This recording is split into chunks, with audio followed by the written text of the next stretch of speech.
వి gold trusted gold buyers తాకట్టులో ఉన్న బంగారాన్ని విడిపించి ఈ రోజు ఉన్న మార్కెట్ ధరకే కొనబడును. మరిన్ని వివరాలకు సంప్రదించండి 7710 నమస్తే, వెల్కమ్ టు వాట్ టీవీ. ఏదైతే హాస్టల్స్లో జరుగుతున్న గొడవలు అది పర్సనల్గా జరుగుతూ ఉన్నాయా లేదా కావాలి జరుగుతూ ఉన్నాయా, గత కొన్ని రోజులుగా వాదన నడుస్తూ ఉంది. ఇన్నిటి కూడా క్లారిఫికేషన్ ఇవ్వడం కోసం ఐటీ కార్డ్ హాస్టల్స్ అసోసియేషన్ అయితే ప్రెస్ మీట్ పెట్టడం జరిగింది. సో ఏం చెప్తా ఉన్నారు, గొడవ గల కారణాలు అంటే ఏం చెప్తారో ఈ వారి మాటలో ఏం జరిగింది, గొడవ ఎందుకు ఇన్వాల్వ్ చేస్తూ ఉన్నారు, ఎవరికి ఎందుకంటే గొడవ ఎందుకు జరిగింది, ఎవరు ఇన్వాల్వ్ ఉన్నారు దీన్ని? గొడవ జరిగింది వాస్తవంగా అక్కడ పెద్ద కారణం కాదు. ఒక 2 ప్లాట్లు 3 ప్లాట్లకి పొజిషన్ వచ్చింది ఓనర్స్కి. అవి హ్యాండ్ ఓవర్ చేసుకోవడానికి వచ్చారు వాళ్ళు. కానీ ఎందుకో మరి వాళ్ళు అమ్మటే ఒక 20-30 మంది రావడం జరిగింది. వచ్చినాక ఉదయం నుంచి కోర్టు ఆర్డర్ ఏదో చూపించమని అడిగారు. వాస్తవంగా ఆ ప్లేస్లో అంటూ మేము కూడా ఎవరూ లేము.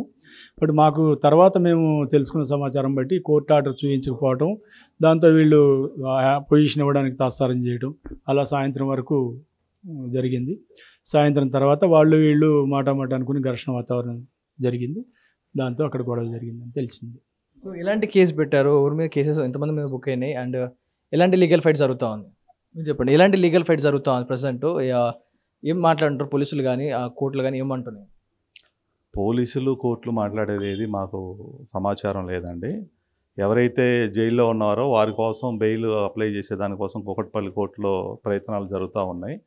ఏదైతే దురదృష్టమైన సంఘటన జరిగిందో ఆ సంఘటనలో ఒక లాయర్ గారు ఉన్నారనేది ఆ విషయం అక్కడ ఉన్న సభ్యులకి ఎవరికి తెలియని విషయం. ఆయన కూకట్పల్లి కోర్టులో బార్ కౌన్సిల్ కానీ వాళ్ళని ఎవరైతే సభ్యులకి బెయిల్ పిటిషన్ అప్లై చేసేదానికోసం వాళ్ళు అడ్డుకుంటున్నారండి.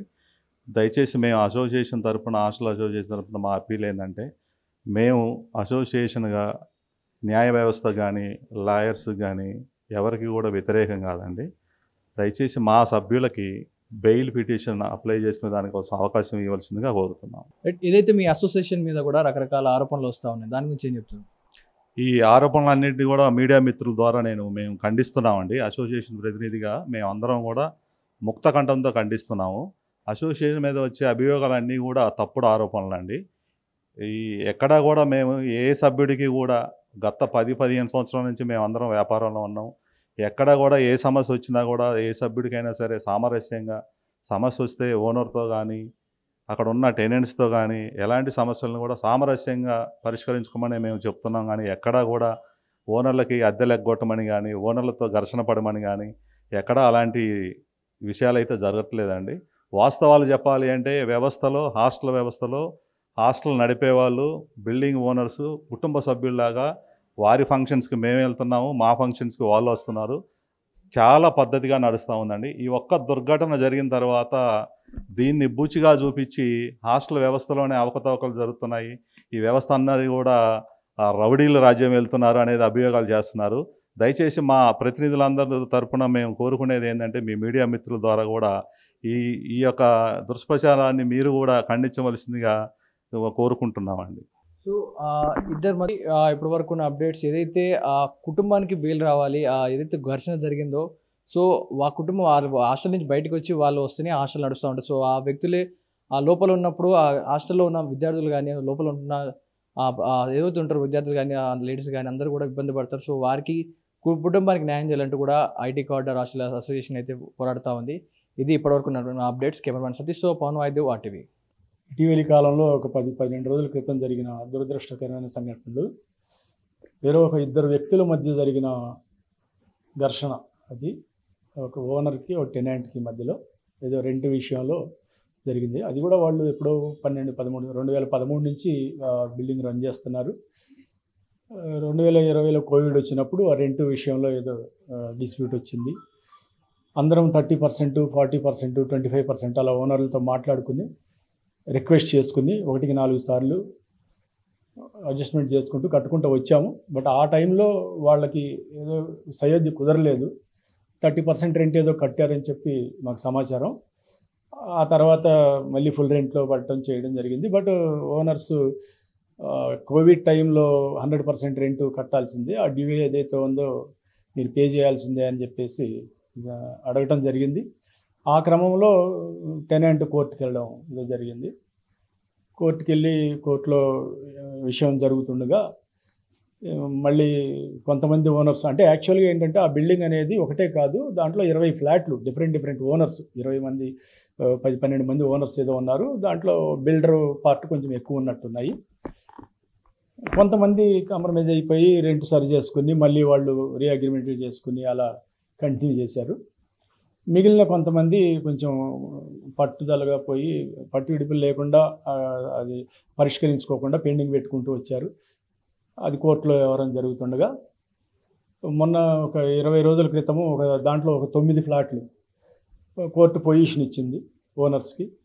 వాళ్ళు వచ్చారు, పీస్ఫుల్గా ప్రొడక్షన్తో వచ్చారు, కోర్టు ఆర్డర్తో సహా వచ్చారు, వాళ్ళు పొజిషన్లోకి తీసుకున్నారు, అంతా పీస్ఫుల్గా జరిగిపోయింది.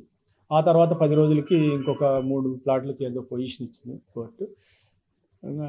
ఎలాగో వీళ్ళు కూడా ప్రిపేర్ అయి ఉన్నారు మెంటల్గా, అసలు ఎలాగో కోర్టు ఆర్డర్ వచ్చింది కనుక హ్యాండ్ ఓవర్ చేసేయాలనే ఉద్దేశంతో ప్రిపేర్ అయి ఉన్నారు. బట్ వచ్చిన వాళ్ళని ఆర్డర్ చూపించమని అడిగితే చూపించకుండా అది ఏదో కొంచెం జాప్యం జరిగింది.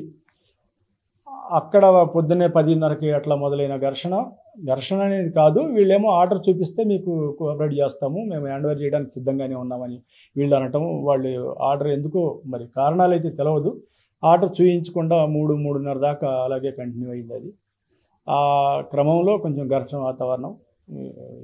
ఇద్దరు రెండు పక్కల వాళ్ళు రావటం కూడా ఎందుకు మరి అంత అవసరం కూడా లేదు. 3 ప్లాట్లకి దాదాపుగా ఒక 20-30 మందితో వచ్చారు వాళ్ళు కూడా పొజిషన్ తీసుకోవడానికి.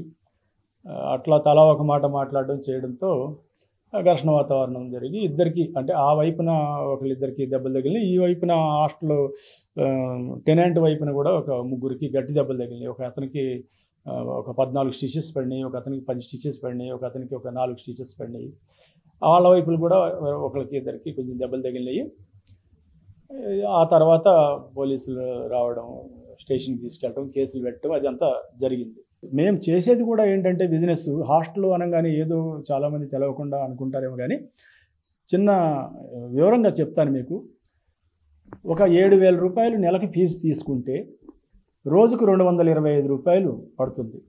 ఆ 225 రూపాయల్లో మేము వాళ్ళకి మార్నింగ్ బ్రేక్ఫాస్ట్ ఇస్తాము, లంచ్ ఇస్తాము, డిన్నర్ ఇస్తాము, వాళ్ళకి ఒక అకామిడేషన్ ఇస్తాము, ఎలక్ట్రిసిటీ, వాటరు, వాళ్ళకి వాషింగ్ మిషన్తో సహా అన్ని సర్వీసు ప్రొవైడ్ చేస్తాం.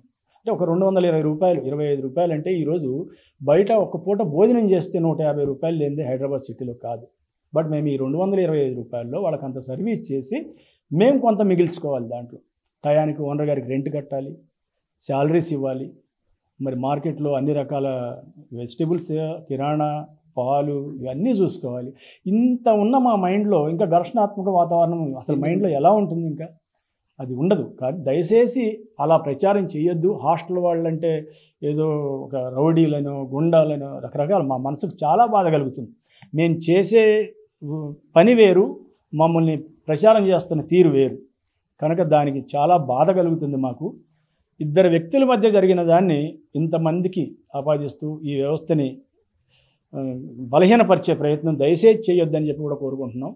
ఈ ఎవరైతే 30-40 మంది ఆ రోజు జరిగిన ఘర్షణలో 30-40 మంది ఎంటర్ అయ్యి అక్కడ వాళ్ళని వెకేట్ చేయాలి అని చెప్పేసి 30-40 మంది ఎంటర్ అయ్యారో వాళ్ళల్లో అడ్వకేట్ కూడా ఉన్నారని అక్కడున్న వాళ్ళకి ఎవరికి తెలియదండి.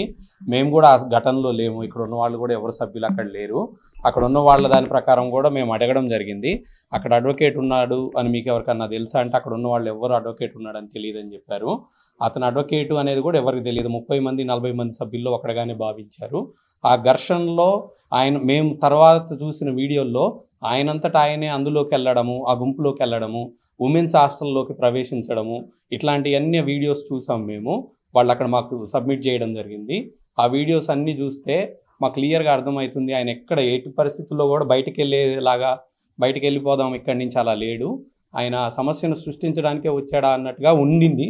కానీ మేము న్యాయవాద వ్యవస్థకు కానీ అడ్వకేట్స్కి కానీ ఎవరికి వ్యతిరేకం కాదు, అందరికీ అనుకూలం. వాళ్ళని మేము అభ్యర్థిస్తున్నాము, మా తరపున కూడా మాకు న్యాయ సహాయం చేయమని. వాళ్ళు అడ్వకేట్ దాన్ని రాంగ్గా ప్రొజెక్ట్ చేసి మాకు న్యాయం దొరకకుండా కూకట్పల్లి కోర్టులో మా వాళ్ళు ఎవరైతే 5-6 అరెస్ట్ అయ్యారో వాళ్ళకి బెయిల్ రాకుండా ఆ బెయిల్ దీన్ని జడ్జి గారి దగ్గరికి రాకుండా వాళ్ళందరూ నిరోధిస్తున్నారు. మేము బార్ కౌన్సిల్ని, బార్ అసోసియేషన్ని అభ్యర్థిస్తున్నాము. ఈ అడ్వకేట్ చేసిన దాన్ని క్షుణ్ణంగా పరిశీలించి మాకు న్యాయ సహాయం చేయమని మేము అభ్యర్థిస్తున్నాము. పోలీసులు కూడా మేము అప్పీల్ చేసినవన్నీ తీసుకున్నారండి. మా రిక్వెస్ట్లు అన్నీ తీసుకున్నారు, మేము ఇచ్చిన ఆధారాలన్నీ తీసుకొని వాళ్ళు కూడా కేసుని చాలా పరిగణించి అంటే వాళ్ళకు వచ్చిన వివరాలన్నింటినీ అనలైజ్ చేసుకుంటున్నారు. వాళ్ళ ఇన్వెస్టిగేషన్ నడుస్తూ ఉందండి. మేము దీంట్లో భాగంగా పోలీసు వారిని కూడా కలిసాం, సిపి గారిని కలిసాం, డీసీపీ గారిని కలిసాం, సిఐ గారిని కలిసాం, అందరిని కలిసాం. మా దగ్గర ఉన్నాయన్నీ సబ్మిట్ చేసాం మేము కూడా. వాళ్ళు ఇన్వెస్టిగేషన్ చేస్తున్నారండి. బార్ కౌన్సిల్కి అప్పీల్ చేసే అవకాశం ఉందా మీరు? బార్ కౌన్సిల్కి కూడా మేము అప్పీల్ చేసే అవకాశం ఉందండి. ఎందుకంటే మా వాళ్ళు లోపల ఉన్నవాళ్ళు 4-5 సభ్యులు ఎవరైతే మా వాళ్ళు ఉన్నారో వాళ్ళు చిన్న హాస్టల్ నడుపుకునే వాళ్ళండి. ఆ పక్కన ఘర్షణ జరుగుతుంది అనే దాంట్లో వెళ్ళి అక్కడ ఇరుక్కోవడం జరిగింది. వాళ్ళని బయటికి తీసుకొని రావాలి, బెయిల్ మీద రావాలి. బెయిల్ మీద వాళ్ళు వస్తే అక్కడ ఏం జరిగింది, తప్పెవరిది ఒప్పెవరిది అనేది తర్వాత ఛార్జ్ షీట్లో అక్కడ జరిగే ఇన్వెస్టిగేషన్లో బయటపడుతుంది. ఎవరిది తప్పున్నా వాళ్ళకి శిక్ష ప్రభుత్వమో కోర్టో చేస్తుంది. కాకపోతే వాళ్ళు లోపలుండి వాళ్ళ చిన్న కుటుంబాలు, చిన్న పిల్లలు ఉన్నవాళ్ళు. అందుకని న్యాయవాద వ్యవస్థకి మేము రిక్వెస్ట్ చేస్తున్నాము, మాకు బెయిల్ ఇప్పించి మీరు క్షుణ్ణంగా మీరు దీని మీద ఇన్వెస్టిగేషన్ వచ్చినాక మాది తప్పు ఉంటే తప్పు ఉంది అని మీరు ఏ శిక్ష వేసినా మేము దానికి అంగీకరిస్తాము. కాకపోతే మీరు ఇది బెయిల్ పిటిషన్ ఒకటి ప్రాసెస్ చేసి వాళ్ళని బయటకు వచ్చేలాగా చేయాలి. ఆ కుటుంబాలని అన్యాయం చేయొద్దు. వాళ్ళు అక్కడ ఉంటేనే ఆ హాస్టల్ నడపగలుగుతారండి. లేకపోతే ఆ హాస్టల్ నడపడం చాలా కష్టం అవుతుంది. వాళ్ళ కుటుంబాలని దృష్టిలో పెట్టుకొని వాళ్ళకి బెయిల్ పిటిషన్కి అడ్డుపడకుండా వాళ్ళని బయటకు వచ్చి ఇన్వెస్టిగేషన్లో మా వాళ్ళు కానీ ఎవరైనా కానీ సహకరిస్తారు అనేది మేము 100% మీ అందరికీ మాటిస్తున్నామండి. నా పేరు మహీధర్ అండి, నేను అసోసియేషన్ ట్రెజరర్గా ఉన్నాను. ఈ సంఘటన దురదృష్టకరం, నో డౌట్. బట్ మా అన్ని ఇండస్ట్రీల్లోకి వచ్చి హాస్టల్ ఇండస్ట్రీనే రెంట్లు బాగా మంచిగా పే చేసి ఆన్ టైం పే చేసే ఇండస్ట్రీ హాస్టల్ ఇండస్ట్రీ అని. దురదృష్టవశాత్తు ఈ సంఘటన జరిగింది. దీని నుంచి మేము బయటపడాలనుకుంటున్నాం. మెయిన్గా మాకు ఎక్కడ మేము ఇబ్బంది ఫేస్ చేసేది ఎక్కడంటే కోర్టులో బెయిల్ పిటిషన్ ఫార్వర్డ్ చేయకుండా కోర్టు అడ్వకేట్స్ అడ్డుకుంటున్నారు. దయచేసి న్యాయ వ్యవస్థకి మాది ఒకటే విన్నపం అండి, న్యాయ వ్యవస్థ మాకు వ్యతిరేకం కాదు, న్యాయ వ్యవస్థ పట్ల మాకు గౌరవం ఉంది. మేము న్యాయ వ్యవస్థని ఫేస్ చేయడానికి కూడా రెడీగా ఉన్నాము. దయచేసి వాళ్ళకి న్యాయ సహకారం అందించాల్సిందిగా బార్ అసోసియేషన్ని, బార్ కౌన్సిల్ని రిక్వెస్ట్ చేస్తున్నామండి. Thank you. తెలుగులో న్యూస్ కి ఫాస్టెస్ట్ యాప్ ఇప్పుడు టోటలీ న్యూ అవతార్లో జస్ట్ 5 seconds లో కంప్లీట్ న్యూస్. సోషల్ మీడియాలో ట్రెండ్స్ కి one stop solution. Live TV app voice search option తో ఇప్పుడే డౌన్లోడ్ చేయండి లేదా అప్డేట్ అయిపోండి. యాప్ లింక్ డిస్క్రిప్షన్ లో ఉంది.